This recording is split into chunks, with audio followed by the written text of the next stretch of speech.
Hello friends, welcome और welcome back to my YouTube channel Medico Learner. आज हम देखेंगे बोइंगहसन रिपर्टरी। इससे पहले हम थोड़ा सा देख लेते हैं बोइंगहसन की बायोग्राफी। बोइंगहसन ने क्या क्या काम किया है रिपर्टरी को लेके, कब उनका बर्थ हुआ, कब उनकी डेथ हुई, उनने कौन कौन सी रिपर्टरी दी है, उनका क्या क्या कंट्रीब्यूशन रहा है। ठीक है, थोड़ा सा देख लेते हैं। फुल नेम क्या है? बैरन क्लेम्स मेरिया फ्रेंच वॉन बोइंगहसन, ये बोइंगहसन का पूरा नाम है।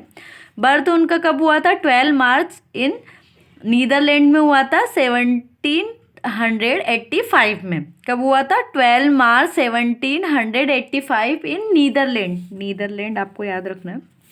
डेथ कब हुई थी उनकी? 26 जनवरी 1864 में। ठीक है। He attend lecture upon law, उनने अटेंड किए लेक्चर लॉ के ऊपर, natural history and medicine, and receive the degree of civil and criminal law on 30 August in 1806 from Dutch university a Groningen. ठीक है, उन्हें एक डिग्री मिली थी, उन्हें एक डिग्री ली थी डच यूनिवर्सिटी से। कब? 30 अगस्त 1806 में। वो डिग्री किसके ऊपर थी? नेचुरल हिस्ट्री एंड मेडिसिन के ऊपर थी। इन 1827 ही सफर्ड फ्रॉम ट्यूबरकुलोसिस। 1827 को उनको एक बीमारी हो गई थी, टीबी, जिसे नॉर्मल भाषा में कहते हैं, ट्यूबरकुलोसिस हो गया था।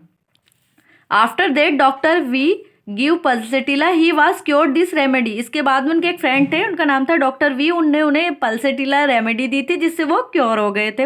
हिज वर्क, ये तो हमने उनके बारे में पढ़ा कि उनका बर्थ कब हुआ था, उनकी डेथ कब हुई थी। अब हम देखेंगे उनका वर्क क्या है। हिज वर्क, उनने किन किन फील्ड में, होम्योपैथी फील्ड में क्या क्या वर्क किया है, कौन कौन सी रिपर्टरी हमें दी है, कौन कौन सी रिपर्टरी उनने बनाई है, देखते हैं। इन 1832 में उनकी रिपर्टरी आई थी, रिपर्टरी ऑफ एंटीसोरिक। इन 1835 में आई थी उनकी नॉन एंटीसोरिक रेमेडी। इन 1836 में आई थी उनकी relative kinship of homeopathic medicine. ये दो रिपर्टरी को मिलके उनने बनाई थी। हम आगे बात करेंगे, आगे के लेक्चर में पढ़ेंगे कि किनशिप ऑफ होम्योपैथिक मेडिसिन उनकी कौन सी रिपर्टरी थी।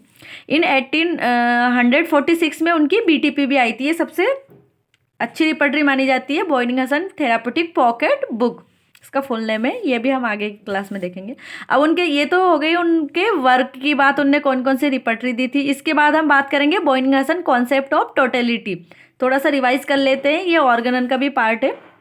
उनके कॉन्सेप्ट क्या थे टोटलिटी के लिए, टोटलिटी बनाने के लिए क्या क्या कॉन्सेप्ट थे बोइंगहसन सर के।